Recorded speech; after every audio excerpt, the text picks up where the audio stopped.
Ninakaw nila ang lahat, ang aking dignidad, anak at kalayaan. Habang nag-aagaw buhay ang anak ko, dahil sa usok ng kanilang kasakiman, sila'y nagdiriwang sa marangyang hapagkainan. Wala kang kwentang ina, isang magnanakaw, dura ng asawa kong tinuring kong mundo.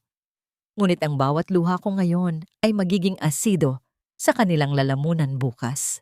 Tapos na ang Katrina na yumuyuko. Handa na ba silang harapin ang impyernong sila mismo ang lumikha?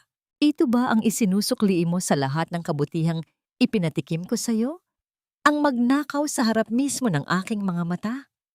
Ang boses ni Doña Clarissa ay tila isang matalim na patalim na humihiwa sa malamig na hangin ng gabing iyon. Walang anumang bakas ng pag-aalinlangan sa kanyang mga mata.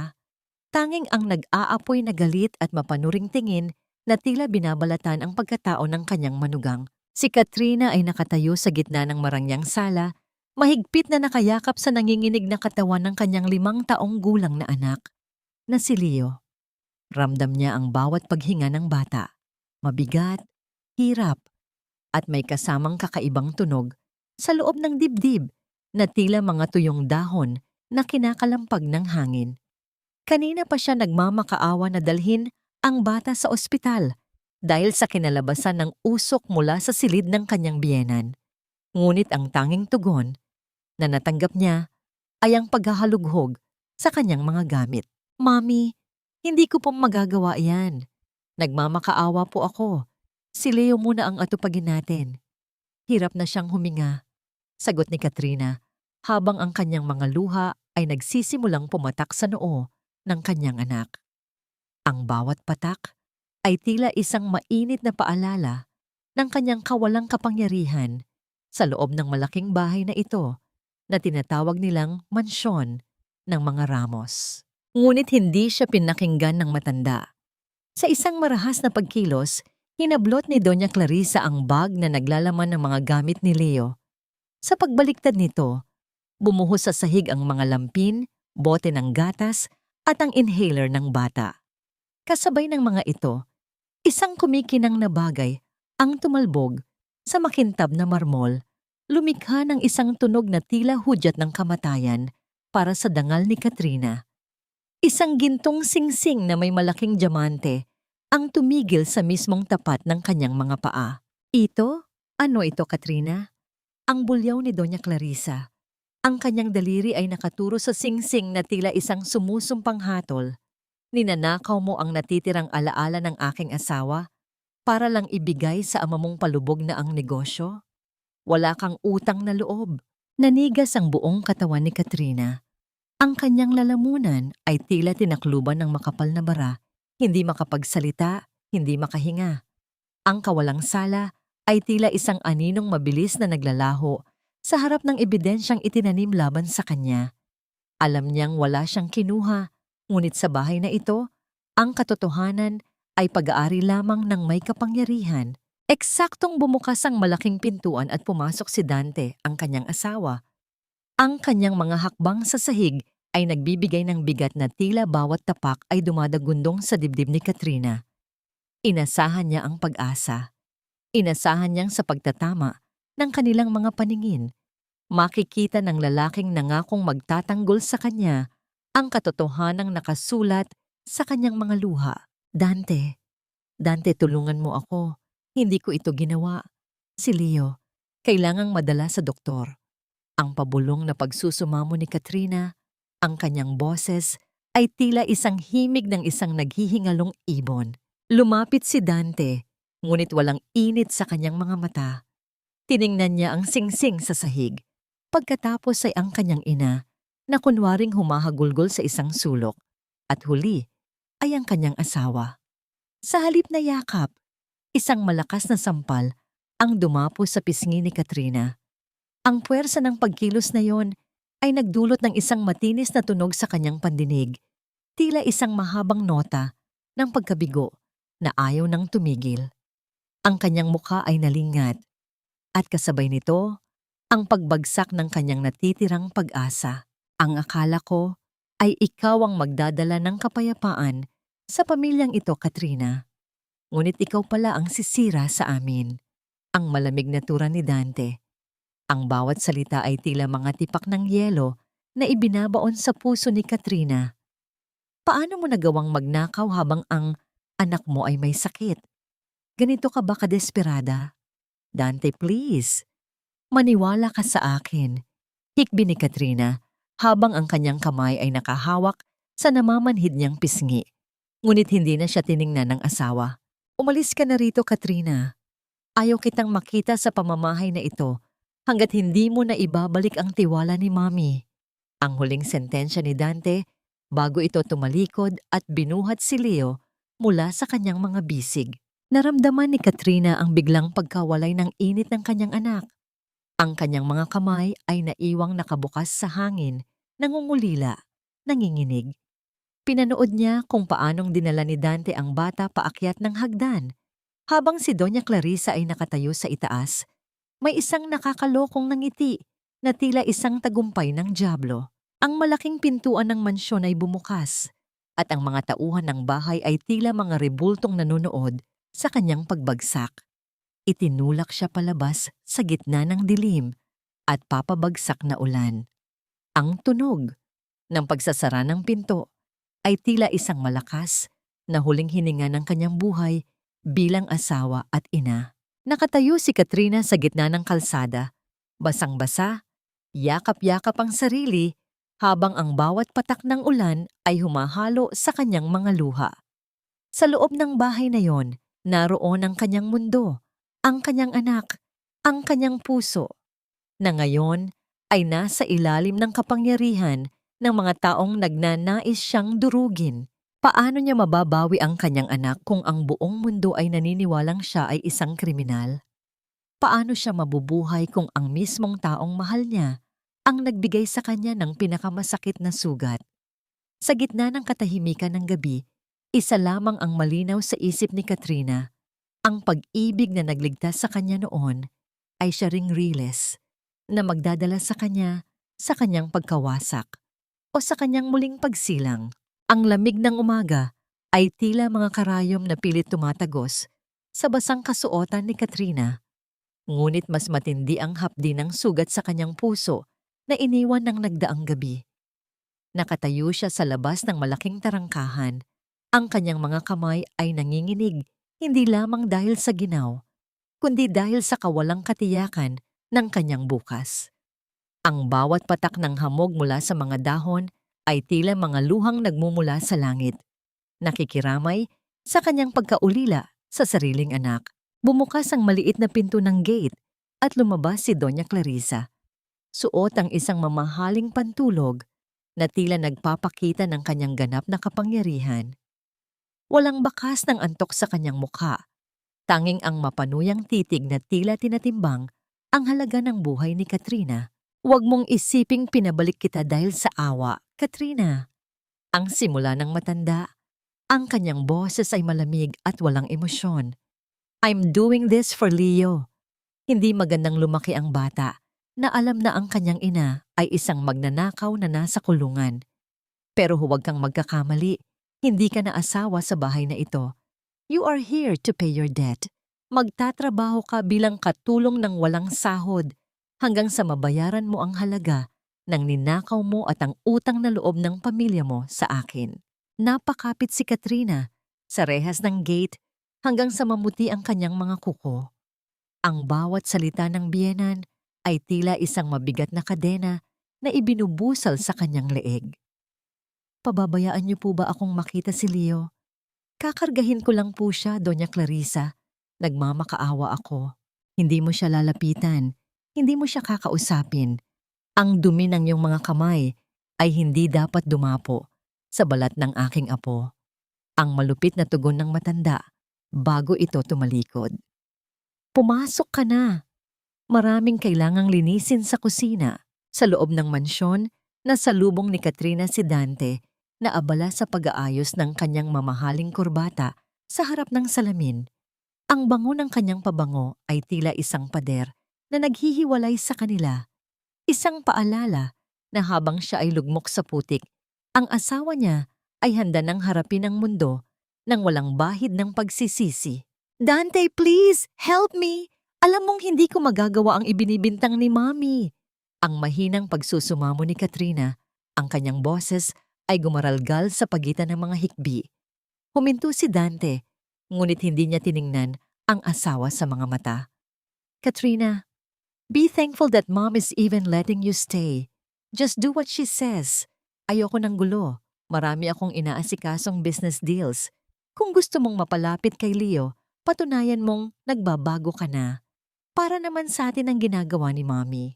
Ang mga salitang iyon ay tila huling pako sa kabaong ng kanilang pagsasama. Ang para sa atin na binanggit ni Dante ay isang lason na dahan-dahang pumapatay sa natitirang pag-ibig ni Katrina. Tumalikod ang lalaki at lumabas ng pinto. Ang tunog ng pag-andar ng kanyang sasakyan ay unti-unting naglaho, kasabay ng paglaho ng pag-asa ni Katrina na may magtatanggol sa kanya. Bit-bit ang isang balde at basahan, nagtungo si Katrina sa isang sulok ng hardin kung saan natatanaw ang bintana ng silid ni Leo. Doon, sa ilalim ng init ng araw na nagsisimulang tumindi, nakikita niya ang isang maliit na anino sa likod ng kurtina, ang kanyang anak. Ang sakit sa kanyang dibdib ay tila isang malaking bato na dahan-dahang dumudurog sa kanyang puso.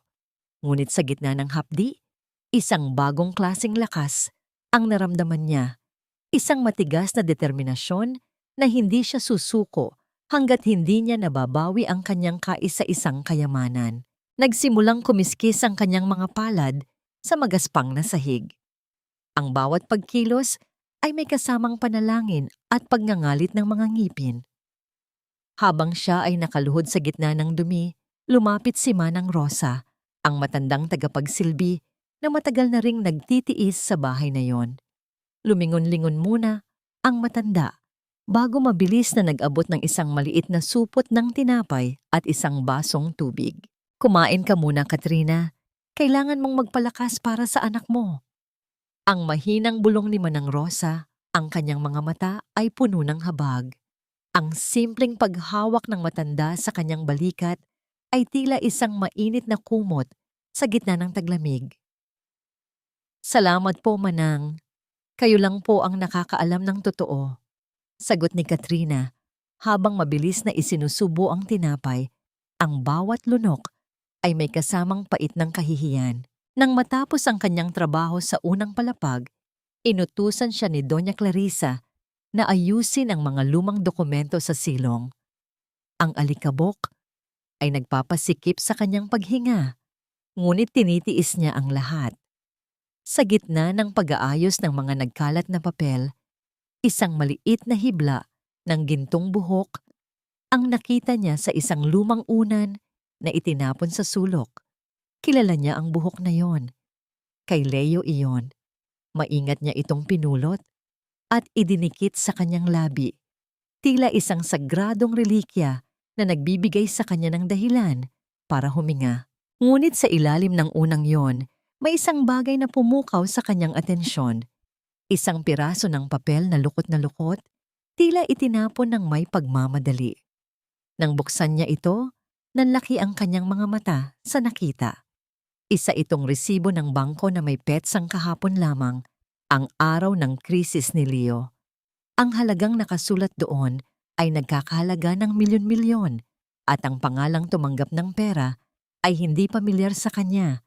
Ngunit ang account na pinanggalingan ay ang mismong trust fund na para sana sa pag-aaral at kinabukasan ng kanyang anak. Ang kanyang kamay ay nagsimulang manginig, hindi dahil sa lamig, kundi dahil sa isang nakapanghihilakbot na realisasyon. Habang ipinagdarasal niya ang bawat hininga ni Leo, may isang taong dahan-dahang nagnanakaw sa kinabukasan ng kanyang bata. Bakit ibinabawas ang ganito kalaking halaga sa pondo ni Leo? At bakit ito itinago sa mga basura?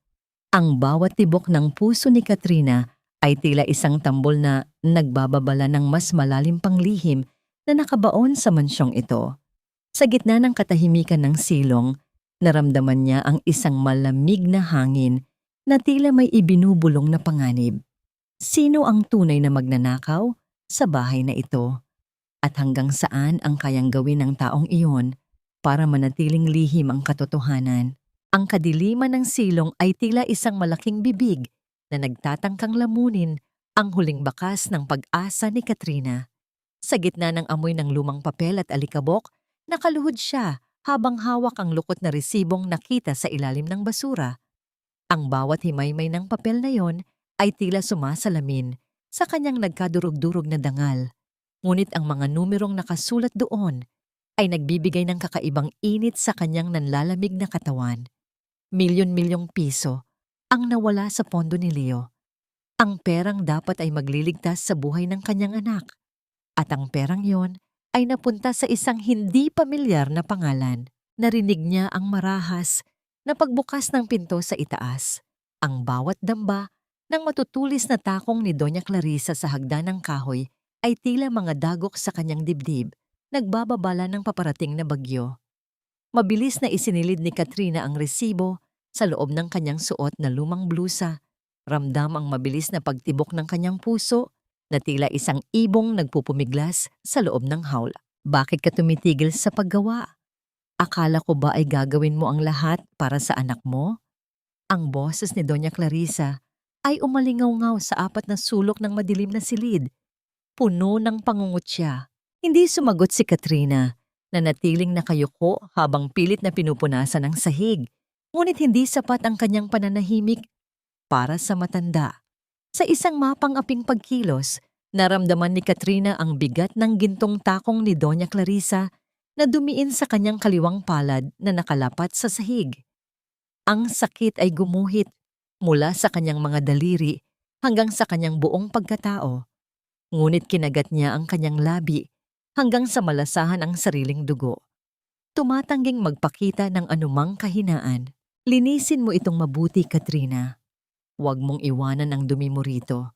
Tulad ng pagdala mo ng dumi sa pangalan ng mga ramos, ang sabi ng matanda bago ito tuluyang lumabas.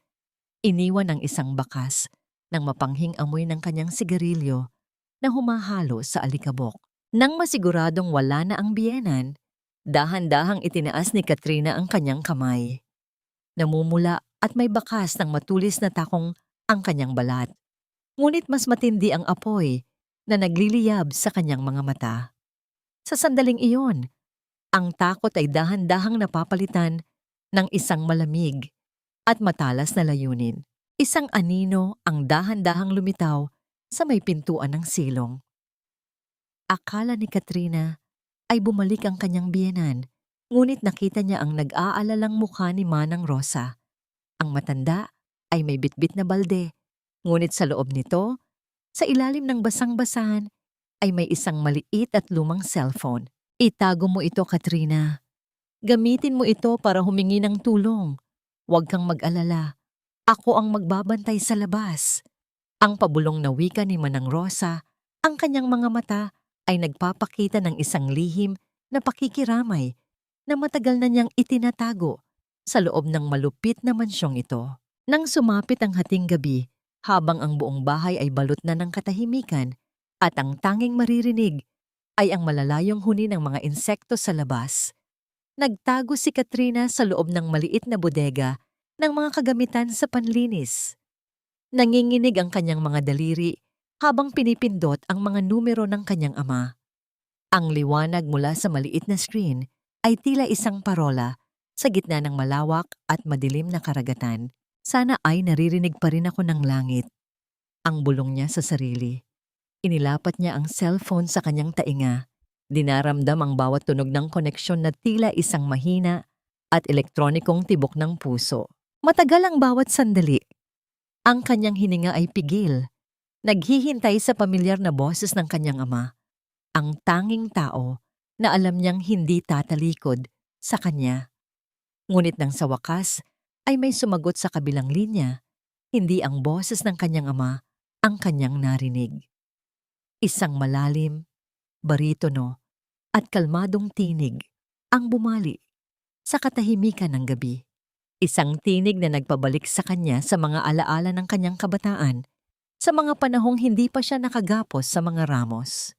Katrina, ako to. Gabriel, huwag kang matakot. kasama ko ang papa mo.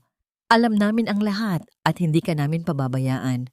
Ang mga salitang iyon ay tila isang mainit na agos na tumunaw sa yelo sa paligid ng puso ni Katrina. Hindi niya napigilan ang unang patak ng luha na dumaloy sa kanyang pisngi. Hindi dahil sa sakit, kundi dahil sa unang pagkakataon. Matapos ang mahabang panahon, naramdaman niyang hindi na siya nag-iisa sa laban na ito. Ngunit sa gitna ng kanyang pasasalamat, isang tanong ang pumasok sa kanyang isip. Bakit si Gabriel ang kasama ng kanyang ama? At hanggang saan ang handang gawin ng lalaking ito para sa isang babaeng matagal na niyang iniwan sa nakaraan? Sa ilalim ng malalim na kumot ng gabi, ang bawat hakbang ni Katrina sa damuhan ng likod bahay ay tila isang pagsasayaw sa ibabaw ng mga bubog. Ang katahimikan ng paligid ay nababasag lamang ng marahang pag-aspas ng mga dahon ng narra na tila bumubulong ng mga babala. Suot ang isang madilim na balabal upang itago ang kanyang figura. Narating niya ang maliit na siwang sa bakod kung saan ang anino ng dalawang lalaki ay naghihintay sa kanya sa ilalim ng malamlam na liwanag ng poste sa kalsada. Nang makita ang pamilyar na tindig ng kanyang ama, ang lahat ng kalsadong pilit na itinayo ni Katrina sa kanyang dibdib ay biglang gumuho. Papa, ang pabulong na tawag niya. Isang tinig na puno ng pait at pangungulila. Sa isang mabilis na pagkilos, sinalubong siya ni Ramon at niyakap ng mahigpit, isang yakap na nagpaparamdam sa kanya na kahit sa gitna ng impyerno, mayroon pa rin siyang uuwian. Anak ko, patawarin mo ako. Patawarin mo ang papa dahil hinayaan kitang manatili sa kamay ng mga halimaw na iyon. Ang gumaralgal na boses ni Ramon. Ramdam ni Katrina ang panginginig ng mga kamay ng kanyang ama habang hinahaplos ang kanyang buhok. Tila sinisiguro na buhay at totoo ang kanyang anak na nasa harap niya. Sa tabi ng kanyang ama, nakatayo si Gabriel. Ang kanyang mga mata ay tila dalawang bituin sa gitna ng kadiliman, malalim, tapat at puno ng hindi maipaliwanag na emosyon. Nang mapansin ni Gabriel ang pamumula ng palad ni Katrina at ang bakas ng dumi sa kanyang damit, ang kanyang panga ay nag-igting, isang senyales ng galit na pilit niyang sinusupil para sa kapakanan ng babaeng nasa harap niya. Walang imik na hinubad ni Gabriel ang kanyang suot na mamahaling coat. Sa isang banayad na pagkilos, isinaklay niya ito sa nanginginig na balikat ni Katrina. Ang init na nagmumula sa tela, kasama ang banayad na amoy ng sandalwood at kalinisan na nagmumula kay Gabriel, ay tila isang mabalasik na pananggalaban sa lahat ng pambabastos na natanggap ni Katrina sa loob ng mansyon. Sa sandaling iyon, ang damdamin ni Katrina ay tila isang tuyong lupa na sa wakas ay nakatanggap ng unang patak ng ulan. Naramdaman niya ang isang uri ng paggalang na matagal nang ipinagkait sa kanya ni Dante. Katrina, listen to me. Ang mahinahong panimula ni Gabriel. Ang kanyang boses ay tila isang angkla sa gitna ng nagngangalit na bagyo. Everything is ready. Hindi tayo pwedeng basta-basta lumaban ng walang sapat na bala. Kailangan nating makuha ang mga dokumentong magpapatunay sa mga transaksyong ginagawa ni Doña Clarissa gamit ang pondo ni Leo.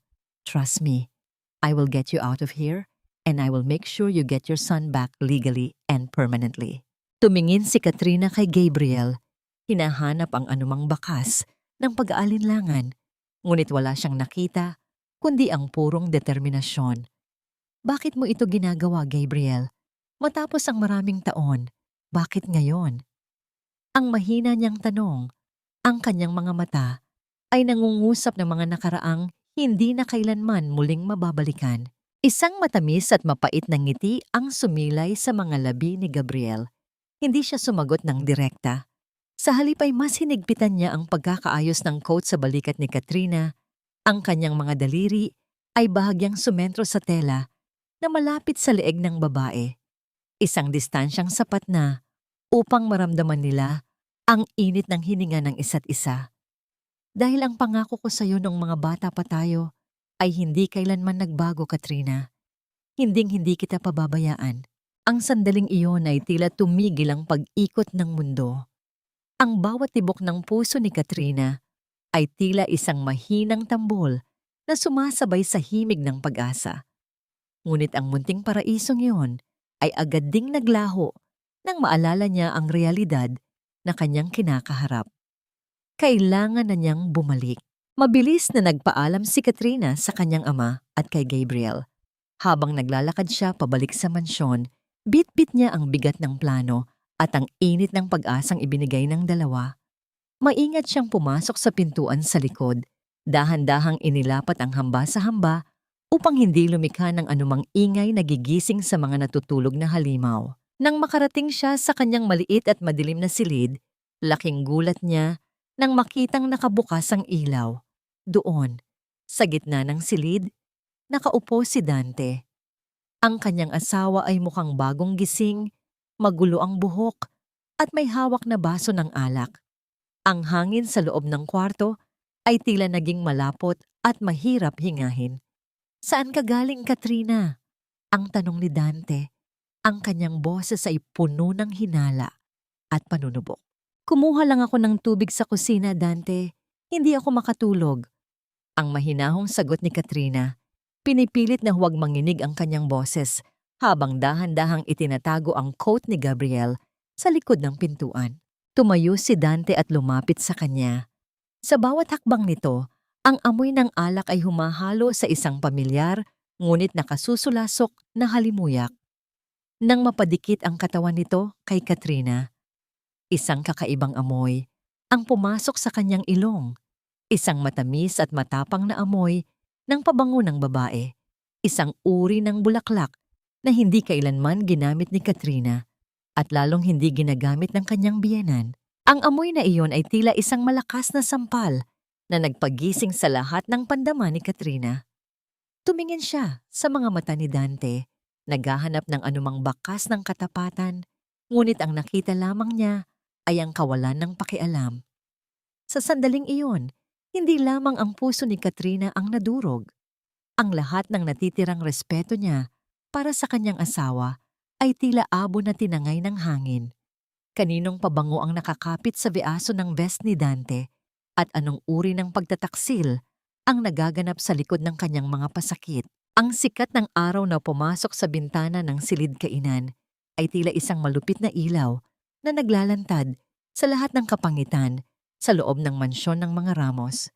Sa gitna ng marangyang mesa, nakaupo si Dante at Doña Clarissa, abala sa kanilang masarap na almusal, habang si Katrina ay nakatayo sa isang sulok, naghihintay ng utos na tila isang aninong walang karapatang magsalita. Ang bawat pagsubo ni Dante ng kanyang pagkain ay may kasamang matatamis na salita para sa kanyang ina, isang pagpapakita ng pagiging mabuting anak na tila isang lason sa paningin ni Katrina. "Dante, kailangan mong tingnan ang mga bagong investment sa opisina mo. I heard may mga discrepancies daw sa accounts." Ang wika ni Doña Clarissa habang dahan-dahang pinupunasan ang kanyang labi ng telang table napkin. "Don't worry, Mommy. I'll handle it. Masyado lang sigurong meticulous ang mga auditors." Sagot ni Dante bago uminom ng kape. Hindi man lamang niya tiningnan ang kanyang asawa. Tila ba ang babaeng nagdadala sa kanya ng tubig ay bahagi lamang ng mga kasangkapan sa bahay. Nang matapos ang almusal, inutusan ni Doña Clarissa si Katrina na linisin ang personal na opisina ni Dante. Ang silid na yon ay puno ng amoy ng mamahaling tabako at katad. Ngunit sa ilalim ng lahat ng iyon, nararamdaman ni Katrina ang nanunuot na halimuyak ng bulaklak na naramdaman niya kagabi. Isang amoy na hindi kanya. Ang kanyang mga kamay ay nanginginig habang hinahawakan ang mga gamit ng asawa. Ang bawat alikabok na kanyang pinupunasan ay tila isang patunay ng dumi ng kanilang relasyon. Habang inaayos ang mga folder sa loob ng drawer, isang maliit na kahon na balot ng asul na pelus ang nakita ni Katrina. Ang kanyang hininga ay tila tumigil sa pagdaloy. Dahan-dahan niya itong binuksan at doon ay tumambad ang isang kwintas na ginto na may disenyong puso. Isang bagay na napakamahal para sa isang simpleng regalo. Ngunit hindi ang alahas ang bumasag sa kanyang pagkatao, kundi ang isang maliit na larawang nakasingit sa ilalim ng kahon. Doon, nakita niya si Dante, ang lalaking nangako ng katapatan sa harap ng dambana, na masayang nakayakap sa isang babaeng hindi niya kilala. Ang kanilang mga ngiti ay tila mga tawa ng pangungutya sa lahat ng sakripisyong ginawa ni Katrina. Ang sakit ay hindi dumating bilang isang sigaw, kundi bilang isang malamig na pamamanhid na kumalat mula sa kanyang mga daliri hanggang sa kanyang puso. Walang luha, tanging ang tuyong lalamunan at ang pakiramdam na ang buong mundo ay gumuho sa ilalim ng kanyang mga paa. Biglang narinig ni Katrina ang dahan-dahang paglapit ng matutulis na takong sa labas ng pintuan. Ang bawat pagdait ng sapatos sa sahig ay tila isang babala ng paparating na panganib. Sa gitna ng kanyang pagkabigla, mabilis niyang itinago ang larawan sa loob ng kanyang bulsa at ibinalik ang kahon sa loob ng drawer. Ngunit dahil sa panginginig ng kanyang mga kamay, natabig niya ang isang basong puno ng tubig sa ibabaw ng mesa. Ang tubig ay mabilis na kumalat sa mga mahahalagang dokumento ni Dante. Eksaktong pumasok si Doña Clarissa sa silid. Ang kanyang mukha ay agad na napuno ng galit nang makita ang basang mga papel. Ano itong ginawa mo, Katrina? Napakawalang kwenta mo talaga. Kahit simpleng paglilinis ay hindi mo magawa ng tama. Ang isang malakas na sampal ay muling dumapo sa pisngi ni Katrina, dahilan upang mapalingat ang kanyang mukha at muling maramdaman ang hapdi na tila apoy sa kanyang balat. Patawad po, Doña Clarissa, hindi ko po sinasadya. Ang mahinang tugon ni Katrina habang mabilis na lumuluhod upang punasan ang tubig gamit ang kanyang sariling damit. Pinipiling lunukin ang kahihiyan upang hindi matuklasan ang larawang nasa kanyang bulsa. Nang sa wakas ay makaalis ang matanda, mabilis na nagtago si Katrina sa loob ng maliit na silid-imbakan. Gamit ang cellphone na ibinigay ni Manang Rosa, tinawagan niya si Gabriel. Ang kanyang boses ay tila isang himig ng isang taong nalulunod ng marinig ang tinig ng lalaki sa kabilang linya. Gabriel, may nahanap ako. Dante is having an affair. May ebidensya na ako. Ang pabulong niyang wika. Ang bawat salita ay may kasamang pigil na hikbi. Katrina, huminga ka ng malalim. I am here. Don't let them see that you know. Ipadala mo sa akin ang larawan. Gagamitin natin ito laban sa kanya sa tamang panahon. You are brave, Katrina. Kaunti na lang. Ang mahinahong tugon ni Gabriel. Ang kanyang boses ay tila isang mainit na kumot na bumabalot sa nanginginig na kaluluwa ni Katrina, nagbibigay ng kakaibang ginhawa sa gitna ng kanyang pagdurusa. Ngunit ang panandaliang katahimikan ay nabasag ng marinig ni Katrina ang isang tunog mula sa silid ni Leo. Ang bawat paghinga ng bata ay muling naging mabigat. Tila may isang bagay na pumipiga sa maliliit na baga nito. Agad na tumakbo si Katrina patungo sa silid ng kanyang anak. Ang kanyang puso ay tila isang tambol na mabilis ang paghampas dahil sa kaba. Nang makarating siya sa pintuan, laking gulat niya nang makitang nakatayo roon si Doña Clarissa, nakaharang sa daan. Ang matanda ay may hawak na susi at malamig na nakatingin sa kanya. Sa loob ng silid, naririnig ang hirap na paghinga ni Leo. Ang bawat bugso ng hangin mula sa bata ay tila isang pagsusumamo ng saklolo. Mano po, Doña Clarissa, ang anak ko. Hirap na naman po siyang huminga. Ang pagsusumamo ni Katrina, ang kanyang mga kamay ay nakataas na tila nagdarasal. Sinabi ko na sa'yo, Katrina, ang isang magnanakaw ay walang karapatang humawak sa aking apo. Ako ang mag-aalaga sa kanya sa paraang gusto ko. Umalis ka rito.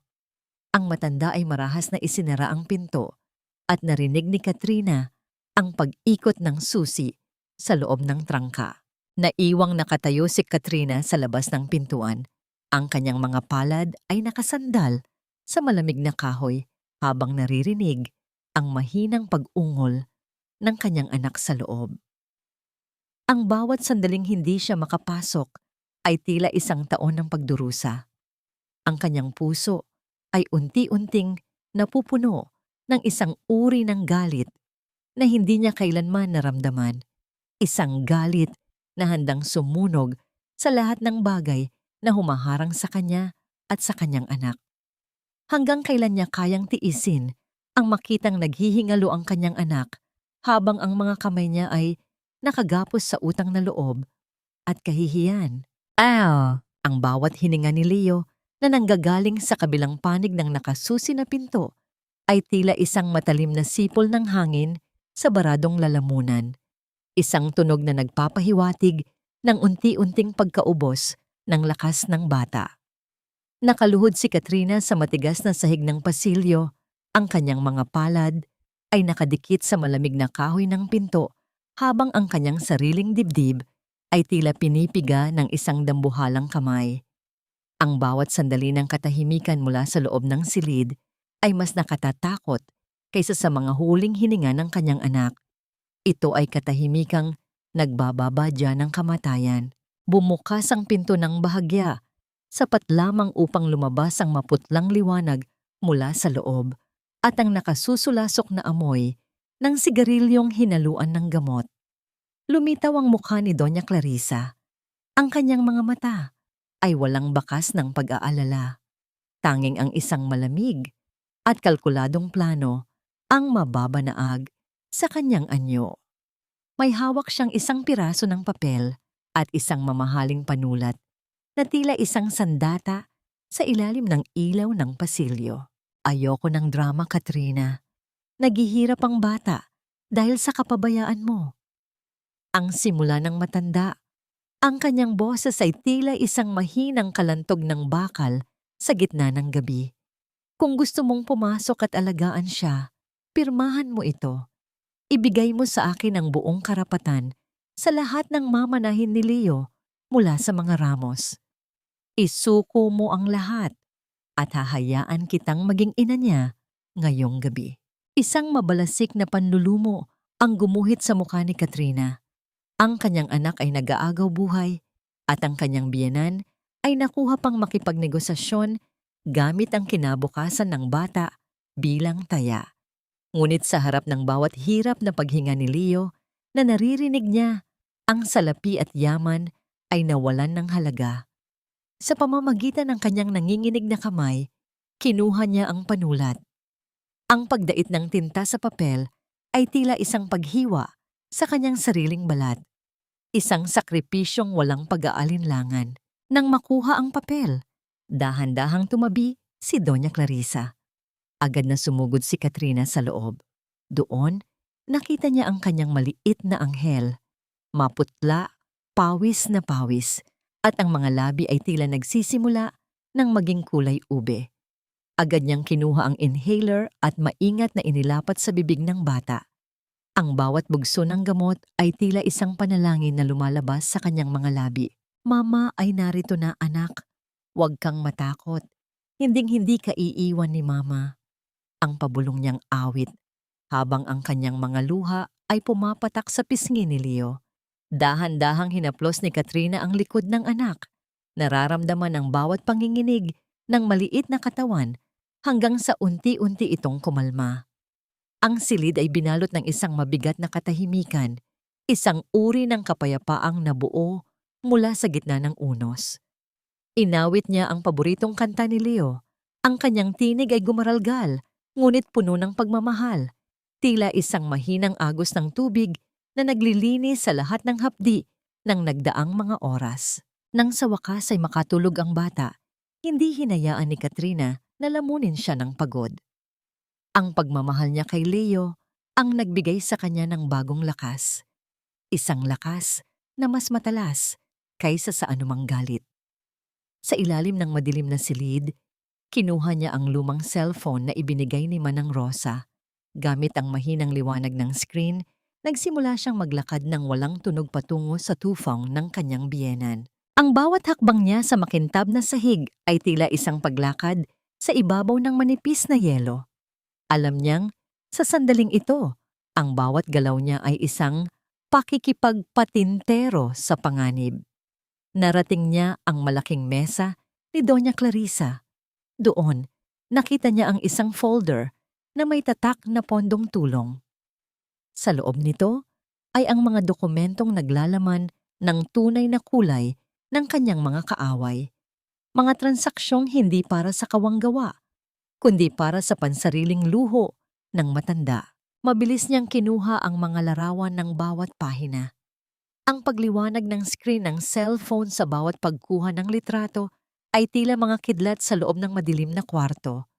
Ang kanyang puso ay tumitibok ng mabilis, tila isang tambol na nagbababala ng paparating na gwardya. Sa gitna ng kanyang pagmamadali, naramdaman niya ang isang presensya sa likuran niya.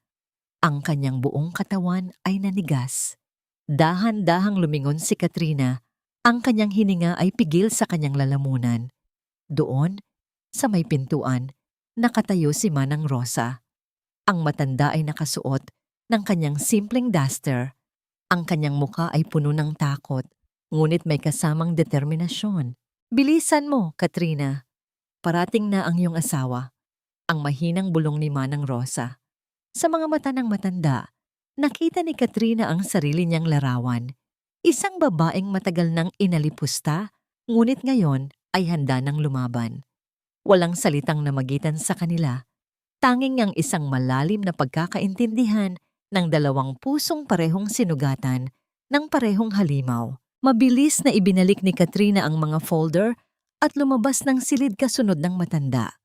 Ngunit bago pa man niya marating ang kanyang silid, ang tunog ng pagpihitit ng susi sa malaking pinto ng mansyon ay umalingaw-ngaw sa buong bahay. Ang bawat yabag ng sapatos ni Dante sa marmol na sahig ay tila mga hampas ng martilyo na papalapit ng papalapit sa kanyang kinalalagyan. Nagtago si Katrina sa anino ng isang malaking haligi. Ang kanyang mga kamay ay mahigpit na nakahawak sa cellphone na naglalaman ng lahat ng ebidensya. Ang liwanag ng screen ay biglang kumitit, nagpapakita ng babala na ang baterya ay nasa huling porsyento na nito. Sa kabilang dako, nakita niya ang anino ni Dante na tumataas sa pader, papalapit sa pasilyo kung saan siya nakatayo. Isang maling galaw lamang at ang lahat ng kanyang pinaghirapan ay mawawala. Sa gitna ng kadiliman, isang tanong ang tila naging malakas na bulong sa kanyang isipan. Sapat na kaya ang mga larawang nakuha niya upang wasakin ang pader ng kasinungalingan? O ito na ang huling gabi na mahahawakan niya ang kalayaang matagal na niyang pinapangarap? Sa pagitan ng dalawang malalalim na paghinga, gumapang si Katrina sa malamig na sahig patungo sa ilalim ng malaking mesa na gawa sa narra. Isiniksik niya ang kanyang katawan sa pinakaloob na bahagi kung saan ang anino ay sapat na upang itago siya sa anumang mga matang hindi inaasahan. Ang amoy ng alikabok at lumang barnis ay humalo sa hangin, ngunit ang tanging nararamdaman niya ay ang malamig na pawis na nagsisimulang mamuo sa kanyang noo.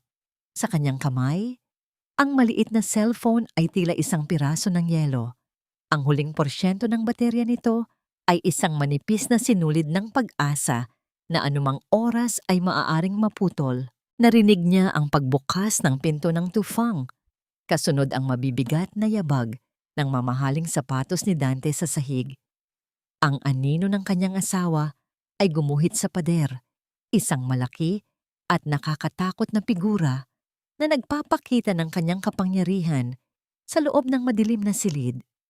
Umupo si Dante sa silyang katad na ilang pulgada lamang ang layo mula sa pinagtataguan ni Katrina. Kinagat ni Katrina ang kanyang labi hanggang sa malasahan niya ang sariling dugo. Isang sakripisyo upang mapigilan ang anumang tunog na maaring magmula sa kanyang bibig. Isang mahinang tunog ng pagpindot sa telepono ang narinig niya. At pagkatapos ay ang malambing na boses ni Dante na hindi niya kailanman narinig na ginamit para sa kanya. Ngunit hindi para sa kanya kailanman ginamit. "Hello babe, I miss you." Ang malambing na wika ni Dante. "Yes, I know. It's late. May inaasikaso lang akong problema dito sa bahay. You know." Her. Sa ilalim ng mesa, naramdaman ni Katrina ang isang nanunuot na kirot sa kanyang dibdib. Mas matindi pa, kaysa sa sampal na natanggap niya. Ang her na tinutukoy ni Dante ay siya, isang problema, isang abala, isang bagay na kailangang ayusin. Kinagat niya ang kanyang dila. Pinipigilan ang anumang hikbi na maaaring kumawala at maging sanhi ng kanyang kapahamakan. Don't worry love, malapit na. Konting tiis na lang at makukuha na natin ang para sa atin. I'll get the money for your new condo soon, I promise. Patuloy ni Dante. I love you. Sige na, I'll call you back later. Baka may makarinig pa sa akin. Nang ibaba ni Dante ang tawag, ang katahimikan sa silid ay tila isang mabigat na kumot na bumabalot sa lahat. Ngunit ang katahimikang ito ay muling nabasag ng isang anino ang dahan-dahang gumuhit sa siwang ng pintuan. Ang aninong yon ay sinundan ng isang tinig na malamig at tila walang buhay. Dante, anak, gising ka pa pala. Wika ni Doña Clarisa habang pumapasok sa silid. Hindi niya binuksan ang ilaw. Marahil ay nasisiyahan sa kadilimang nagkukubli sa kanilang mga tunay na kulay. May kailangan tayong pag-usapan. Sa ilalim ng mesa, naramdaman ni Katrina na tila huminto sa pagtibok ang kanyang puso. Ang kanyang mga kalamnan ay nanigas. Bawat himaymay ay sumisigaw ng panganib. Ito na. Ito na ang pagkakataong malaman niya ang lahat. Mommy, what is it? Medyo pagod na ako. Sagot ni Dante. Ang kanyang boses ay tila bumalik sa pagiging isang masunuring bata sa harap ng kanyang ina.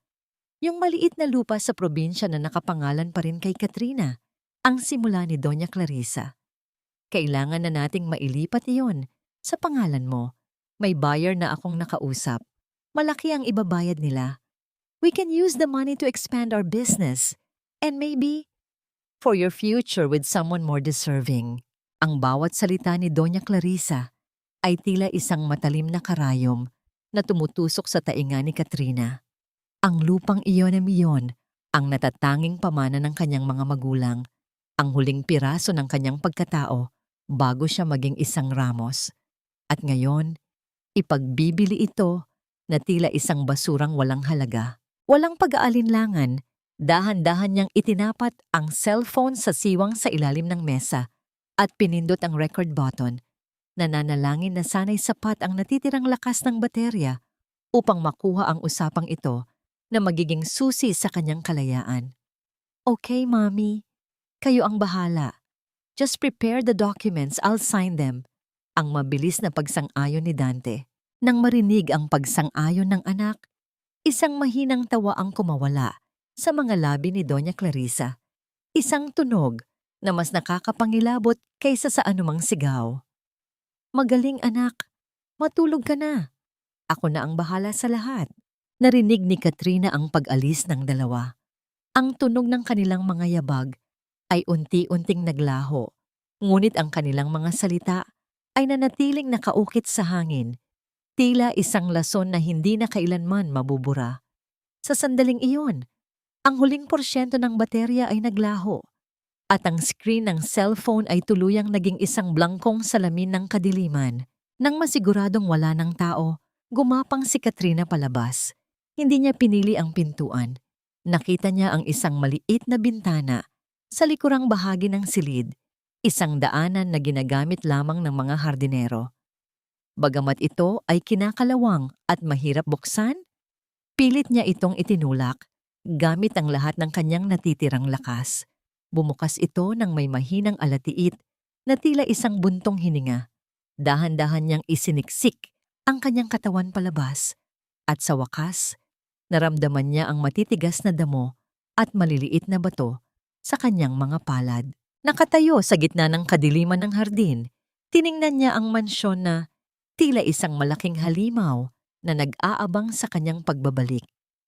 Ang kanyang mga kamay ay puno ng mga gasgas na tila mga pulang guhit ng kanyang pagtakas. Ngunit sa gitna ng sakit, isang ngiti ang sumilay sa kanyang mga labi. Isang ngiti na hindi ng kaligayahan, kundi ng tagumpay.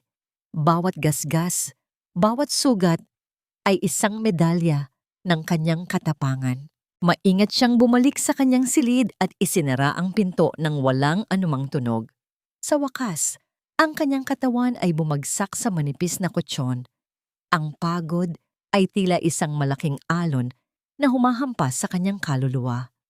Bago siya tuluyang lamunin ng antok, maingat niyang isiniksik ang cellphone sa ilalim ng kutsyon sa isang sulok na hindi madaling makita. Hawak niya na ngayon ang sandata. Isang tulog na lang at sisimulan na niya ang giyera. Ngunit kinabukasan, sa unang sinag ng araw na pumasok sa kanyang silid, ang pakiramdam ng tagumpay ay biglang napalitan ng isang nakapangingilabot na takot. Kinapa niya ang ilalim ng kutsyon, hinahanap ang cellphone na naglalaman ng lahat ng kanyang pag-asa. Ngunit wala siyang naramdaman, kundi ang malamig at magaspang na kahoy ng kama. Muli niyang kinapa, mas mabilis, mas desperado, ngunit wala. Ang cellphone ay nawawala. Ang kanyang puso ay tila isang ibong biglang nahulog mula sa kalangitan. Nasaan na ang kanyang ebidensya? Sino ang kumuha ng tanging sandata na magliligtas sa kanya at sa kanyang anak? Ang bawat hibla ng kutsyon ay tila mga tinik na dumuduro sa nanginginig na mga daliri ni Katrina. Paulit-ulit niyang sinuyod ang ilalim ng kama, ang bawat sulok, ang bawat lukot ng lumang kumot, ngunit wala.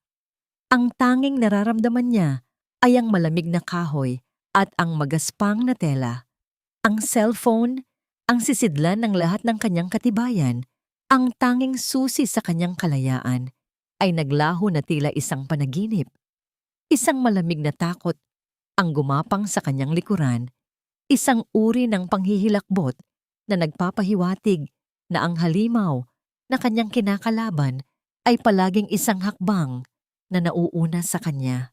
"Katrina! Bumaba ka rito ngayon din!" Ang sigaw ni Doña Clarissa mula sa ibaba ay tila isang dagundong ng kulog na yumanig sa buong silid. Napilitang tumayo si Katrina. Ang kanyang mga binti ay tila dalawang haliging babasagin na anumang oras ay maaaring gumuho. Pinilit niyang pakalmahin ang kanyang paghinga at ayusin ang kanyang sarili. Itinatago ang nagwawalang takot sa likod ng isang blangkong maskara ng pagsunod. Pagdating niya sa sala, nakita niya si Doña Clarissa at Dante na nakaupo sa kanilang mga trono, tila mga haring handa ng maglapat ng parusa. Ang puso ni Katrina ay bumilis ang tibok. Ito na marahil ang katapusan. Nahuli na siya. Ngunit sa halip na isang cellphone, ang itinuro ni Doña Clarissa ay ang isang puting polo na nakasampay sa isang silya, ang plansadong damit na inihanda niya para kay Dante. "Tingnan mo ito, ang utos ng matanda." Ang kanyang boses ay puno ng pagkasuklam. "Ano itong nakikita ko? Isang maliit na lukot sa kwelyo. Ganito ba ang trabaho ng isang asawa? O baka naman masanay ka sa trabaho ng isang magnanakaw, kaya't kahit ang simpleng pagpaplansa ay hindi mo magawa ng tama. Ito ang dahilan kung bakit hindi umuunlad ang buhay mo, Katrina. Dahil sa bawat bagay na ginagawa mo, palagi kang nag-iiwan ng bakas ng iyong kapabayaan." Nakatayo lamang si Katrina, tahimik na tinatanggap ang bawat salitang tila mga batong ibinabato sa kanya.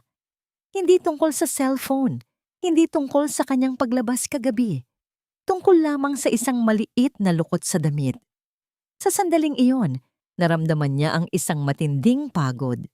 Isang pagod na hindi pisikal, kundi pagod sa kaluluwa. Pagod na sa mga larong ito na idinisenyo upang unti-unti siyang durugin.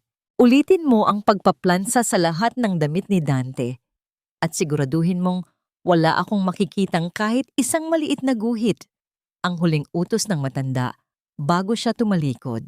Sa loob ng mainit at masikip na silid-labahan, habang ang tunog ng pagdampi ng mainit na bakal sa tela ay nagbibigay ng isang mainit at nakasusulasok na amoy, dahan-dahang pumasok si Manang Rosa. Walang imik na kinuha ng matanda ang isang supot ng puting damit mula sa isang sulok at inilagay sa tabi ni Katrina. Ngunit sa ilalim ng mga damit, naramdaman ni Katrina Ang isang pamilyar na hugis, matigas, malamig at parihaba. Ang cellphone. Dahan-dahang inilabas ni Katrina ang telepono. Ang screen nito ay maliwanag. Ang baterya ay puno na. Tumingin siya kay Manang Rosa. Ang kanyang mga mata ay nagtatanong. Isang mapait na ngiti ang gumuhit sa mga labi ng matanda. Nakita kitang pumasok kagabi, anak. Nakita ko rin ang babala sa iyong telepono. Alam kong mahalaga yan. Kinuha ko habang natutulog ka upang maikarga. Hindi mo kailangang mag-isa sa laban na ito. Hinawakan ni Manang Rosa ang kamay ni Katrina. Ang kanyang mga palad ay kulubot at magaspang, ngunit ang init na nagmumula rito ay tila isang lunas sa lahat ng sakit ni Katrina. 20 taon na ang nakalipas, ang pabulong na wika ng matanda. May isang buhay din na ipinagkait sa akin ng babaeng iyan sa loob ng bahay na ito. Isang buhay na hindi ko man lang nagawang awitan. Ang mga luha ay nagsimulang mamuo sa mga mata ni Manang Rosa, mga luhang matagal nang naipon sa loob ng 2 dekada. Sa sandaling iyon, sa gitna ng amoy ng sabon at init ng plansa, 2 babaeng sinugatan ng parehong halimaw ang nagbahagi ng isang tahimik na pangako.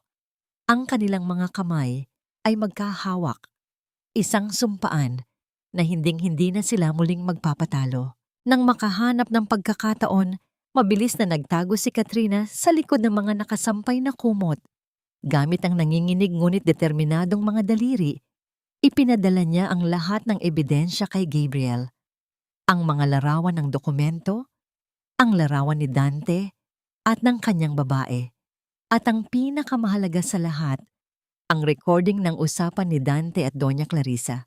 Ilang sandali pa, isang mensahe ang bumalik mula kay Gabriel. Natanggap ko na ang lahat. Hawak na natin sila, Katrina. Huwag kang bibitaw. Isang pakiramdam ng kalayaan ang bumalot sa buong pagkatao ni Katrina. Sa wakas, pagkatapos ng mahabang panahon, nakakita siya ng liwanag sa dulo ng madilim na lagusan. Ngunit ang liwanag na yon ay muling tinakpan ng isang anino nang marinig niya ang malakas na boses ni Doña Clarissa mula sa sala, nag-uutos sa lahat ng katulungi. Makinig kayong lahat! Sa darating na Sabado, magkakaroon tayo ng isang malaking pagdiriwang para sa aking kaarawan. Dadating ang lahat ng importanteng tao sa lipunan. Gusto kong makita nila kung gaano kaperpekto at kabuti ang pamilyang Ramos. Ang anunsyo ng matanda. At pagkatapos, ang kanyang mga mata ay malamig na tumingin kay Katrina. At ikaw, Katrina, ikaw ang magsisilbi sa mga bisita. Ipakita mo sa kanila kung paano maging isang mabuting asawa, masunurin at laging nasa iyong lugar. Ang utos na yon ay tila isang malakas na sampal. Sa mismong araw na pinaplano niyang wasakin ang kanilang mga maskara, siya ay gagawing isang alipin sa harap ng buong mundo. Ngunit sa halip na matakot, isang malamig na ngiti ang sumilay sa mga labi ni Katrina. Ang entablado ay inihahanda na.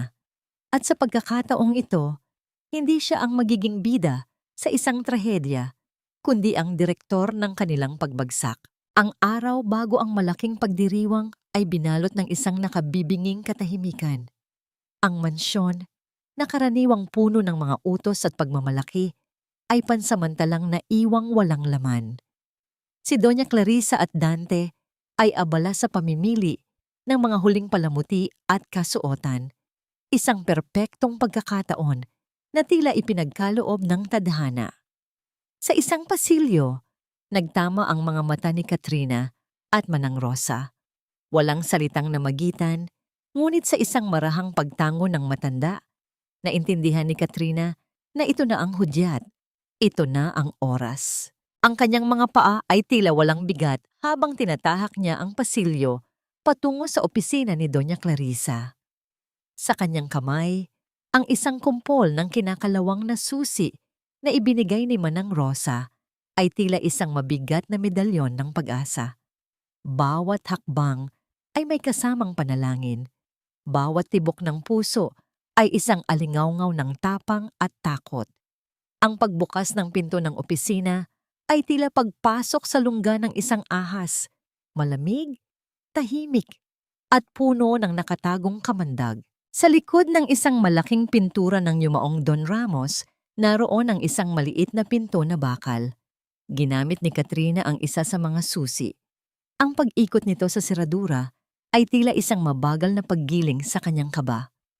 Bumukas ang pinto at tumambad ang isang maliit na kaha de yero, madilim at tila naglalaman ng lahat ng lihim ng pamilya. Sa loob, nakasalansan ng mga dokumento. Kinuha niya ang folder na may tatak na Pondong Tulong. Habang binubuklat niya ang bawat pahina, ang kanyang paghinga ay tila unti-unting nauubos. Nakita niya ang mga pangalan ng mga batang may sakit, mga bahay ampunan, mga nasalanta ng bagyo. Lahat ay nakalista bilang mga benepisyaryo ng libu-libong piso. Ngunit sa likod ng bawat donasyon, may mga kalakip na resibo ng mga mamahaling alahas, bagong kotse, at mga biyahe sa ibang bansa. Lahat ay nakapangalan kay Doña Clarisa. Ang kawanggawa ay isa lamang maskara. Ang pera ng mga taong naghihirap ang siyang nagpapalamuti sa katawan at nagpapakain sa kasakiman ng kanyang biyenan. Isang malamig na galit ang gumapang sa kanyang mga ugat. Isang uri ng galit na hindi na kayang burahin ng anumang pagmamakaawa. Sa ilalim ng mga dokumento, may isang maliit na itim na bagay na nakakuha ng kanyang pansin. Isang USB drive. Ang kanyang mga daliri ay nanginginig habang ito'y kanyang kinukuha. Sa isang iglap, isang pag-asa ang sumibol sa kanyang puso. Ito na kaya. Dali-dali niyang isinara ang kaha de yero at nagtungo sa lumang computer sa sulok ng silid. Ang pagbukas ng computer ay tila isang walang hanggang paghihintay. Nang sa wakas ay lumabas ang mga file, isa lamang ang laman nito. Isang video na may petsang eksakto sa gabi kung kailan siya pinalayas. Pinindot niya ito. Doon, sa maliwanag na screen, malinaw na nakita niya ang lahat. Ang pag-uusap nila ni Doña Clarisa. Ang pag-alis niya upang kumuha ng gamot para kay Leo. At ang sandaling iyon ng ang matanda na akala ay walang nakakakita. Ang siyang kumuha ng singsing mula sa sarili nitong daliri at dahan-dahang inilagay ito sa loob ng bag ng kanyang apo. Ang katotohanan ay naroon, malinaw pa sa sikat ng araw, isang hindi maikakailang patunay ng isang kasuklam-suklam na pagkukunwari. Ang mga luha ay nagsimulang dumaloy sa kanyang mga pisngi, ngunit hindi ito mga luha ng kalungkutan. Ito ay mga luha ng kaginhawaan, ng paglaya. Sa wakas, pagkatapos ng mahabang panahon na siya ay tinawag na sinungaling at magnanakaw, hawak na niya ang katotohanang magpapalaya sa kanya. Maingat niyang ibinalik ang USB sa loob ng kaha de yero at tinakpan ito ng lumang pintura. Ang kanyang mga kamay ay nanginginig pa rin, ngunit ang bawat daliri ay tila may sariling isip upang hindi lumikha ng anumang bakas ng kanyang pagpasok. Sa bawat pag-ikot ng susi sa seradura, nararamdaman ni Katrina ang bigat ng katotohanang hawak niya, isang katotohanang sapat na upang gumuho ang buong imperyo ng mga Ramos. Lumabas siya ng silid nang walang nililikhang ingay, tila isang aninong dahan-dahang lumulusot sa pagitan ng mga pader ng mansyon na matagal nang naging bilangguan ng kanyang kaluluwa. Narating niya ang gate sa likuran kung saan ang dilim ay mas makapal, sapat na upang itago ang kanyang pagkikita sa dalawang lalaking tanging pinagkakatiwalaan niya. Doon, sa ilalim ng malaking puno ng mangga, nakatayo si Ramon at Gabriel. Ang anino ni Gabriel ay tila isang matatag na tore sa gitna ng kawalang katiyakan. Ang kanyang tindig ay puno ng awtoridad, ngunit ang kanyang mga mata ay naglalabas ng isang uri ng init na kayang tunawin ang anumang yelo sa puso ni Katrina. Gabriel, Papa, nakuha ko na. Narito na ang lahat. Ang pabulong na wika ni Katrina, ang kanyang boses ay tila isang himig ng tagumpay na hinaluan ng takot. Iniabot niya ang cellphone sa kanyang ama, ngunit ang kanyang mga mata ay nanatiling nakatitig kay Gabriel. Dahan-dahang lumapit si Gabriel. Sa gitna ng malamlam na liwanag, nakita niya ang isang maliit na gasgas sa noo ni Katrina. Marahil ay nakuha niya habang nagmamadaling lumabas sa silid. Sa isang pagkilos na tila tumigil ang pag-ikot ng oras, itinaas ni Gabriel ang kanyang kamay at dahan-dahang inayos ang isang hibla ng buhok na nakaharang sa mukha ni Katrina. Ang haplos ng kanyang mga daliri ay tila isang banayad na bulong ng hangin, isang ugnayang hindi nangangailangan ng salita upang iparamdam ang paggalang at paghanga. Hindi ko akalain na ganito kakatapang, Katrina. Ang mahinang wika ni Gabriel, ang kanyang boses ay puno ng malalim na emosyon. Salamat sa tiwala mo. Pangako, bukas na bukas din, ang lahat ng ito ay magwawakas na. Malaya ka na sa kanila. Sa sandaling iyon, naramdaman ni Katrina ang isang kakaibang pakiramdam na matagal na niyang hindi nararanasan. Ang pakiramdam na siya ay pinahahalagahan, na ang kanyang sakripisyo ay nakikita, at na ang kanyang pagkatao ay hindi lamang isang bagay na maaaring tapakan. Isang mahinang nanangiti ang sumilay sa kanyang mga labi habang nakatingin sa mga mata ni Gabriel. Isang sandali ng paghihilom na tila isang mainit na yakap sa kanyang nagdurugong puso.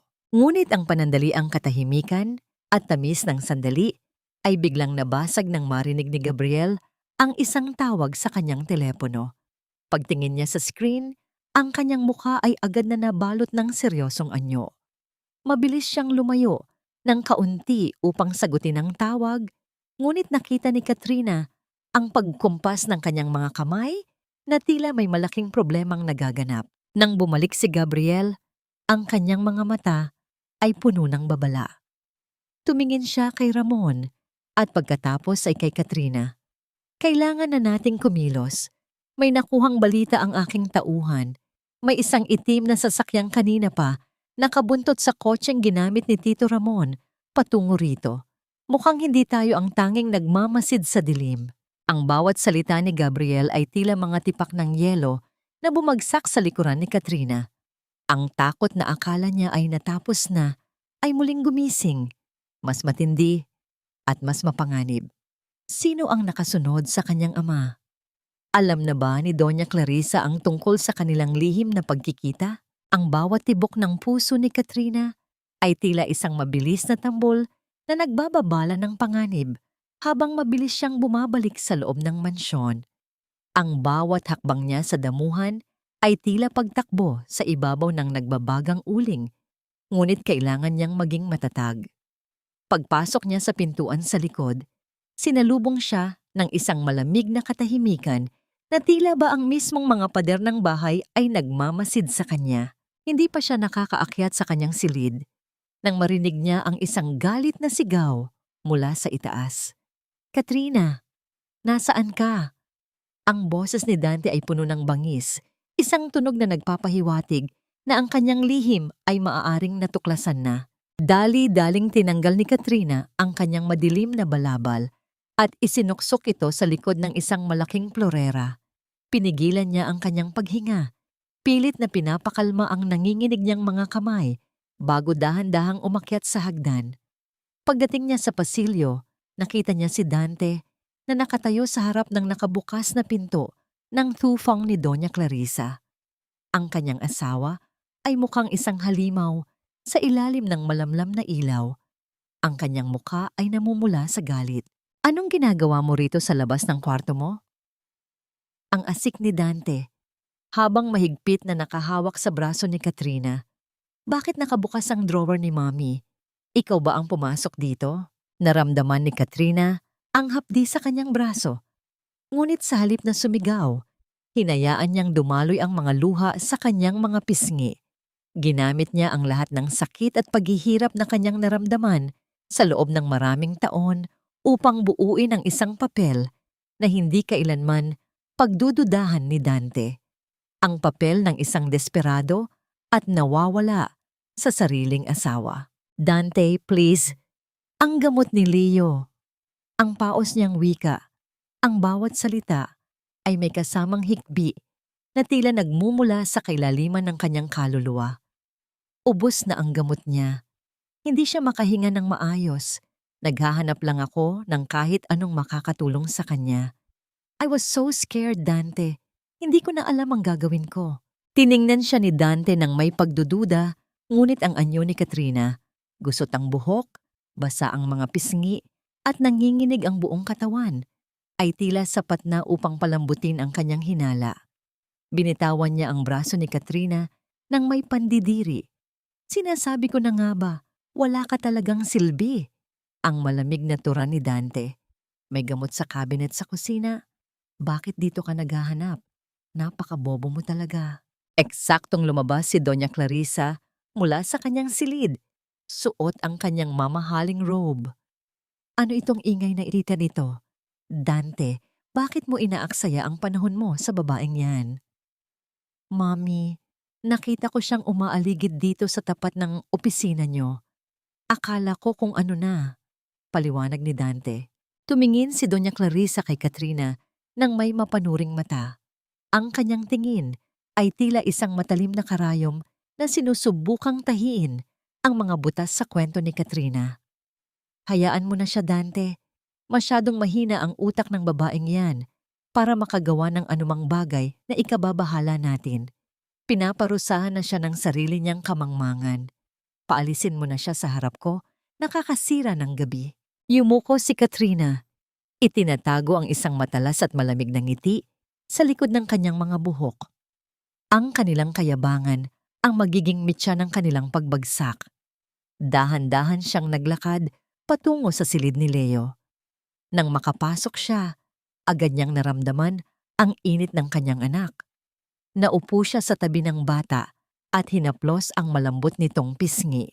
Konting tiis na lang, anak. Ang pabulong niyang pangako. Bukas, hindi na tayo kailangang magtago. Bukas, lahat ng luha natin ay magiging kislap ng ating tagumpay. Mama will take you home, I promise.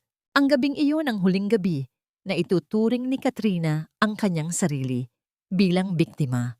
Sa ilalim ng madilim na sulok ng kanyang silid, inilabas niya ang isang pulang tela na matagal na niyang itinatago sa ilalim ng kanyang mga lumang gamit.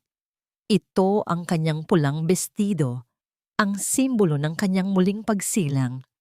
Tila may sariling buhay ang tela habang hinahaplos niya ito. Bawat tahi ay tila isang dalangin para sa katarungan. Kinabukasan, ang mansyon ay binalot ng isang kakaibang enerhiya.